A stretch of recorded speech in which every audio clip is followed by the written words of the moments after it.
जाना वर्जित कर दिया गया। पहले मंदिर घरों में नहीं होते थे, पहले मंदिर घरों से बाहर होते थे। दूसरा है कि मंदिर दूरी पर होने के कारण इतनी दूर का आना और जाने में काफ़ी तकलीफ़ होती होगी, शायद इसलिए वर्जित कर दिया गया होगा। उन्हें ये सलाह दी गई होगी कि तुम घर रहो, घर पर विश्राम करो।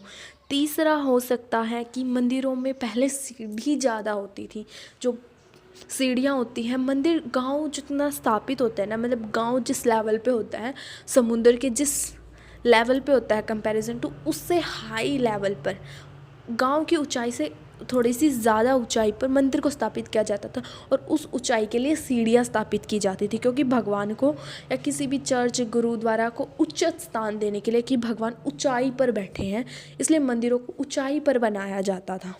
अधिक सीढ़ी होने की वजह से इतना आसान नहीं होता था कि पीरियड्स के टाइम पे चला जा सके। अब तुम कहोगे कि ये तो नॉर्मल है, हम तो चल सकते हैं पीरियड्स के टाइम पे।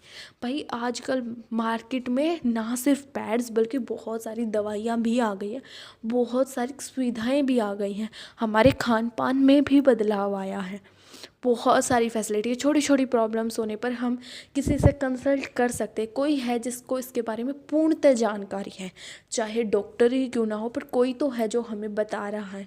सहेली जैसी या फिर कोई दूसरी टैबलेट्स या फिर लिक्विड फॉर्म में मेडिसिन, सब कुछ अवेलेबल है मार्केट में, पहले नहीं था। तीसरा हो सकता है कि ये सब विश्राम में बाधा बन रहे हों। दूसरा है आचार या संग्रह की हुई चीज़ों का ख़त्म होना। मतलब पहले के समय में चीज़ों को ना संग्रह करके रखा जाता था। रीज़न डैट कि गर्मी के मौसम में जो फल अवेलेबल होता है मार्केट में, जो गर्मी के मौसम में मिलता है, वो सर्दी के मौसम में नहीं मिलता था। आजकल मार्केट में अवेलेबल है, और छोटी छोटी हमारे आसपास जो मार्केट लगते हैं वहाँ भी अवेलेबल है, लेकिन पहले ऐसा नहीं था। अगर अवेलेबल होता भी होगा तो सुपर मार्केट्स में होगा, जो कि आसपास नहीं मिलती थी। तो इसीलिए पहले चीज़ों का संग्रह करना घर पे ही किया जाता था। जैसे अब तो किसी भी मौसम में किसी भी चीज़ को ले लो, थोड़ा सा एक्सपेंसिव मिलती है बट मिल जाती है, लेकिन पहले ऐसा नहीं था। पहले घर पे ही चीज़ों का संग्रह किया जाता था। और जो आम का अचार है, आम जो है गर्मियों में मिलते हैं, जो कच्ची आम है वो गर्मियों की स्टार्टिंग में सबसे ज़्यादा मिलते हैं, तो उस टाइम पे आम का अचार डाल दिया जाता था। और पहले ना भाई घर में ना दूसरी से तीसरी फीमेल मेंबर ऐसी होती थी जिसको अचार डालना आता था।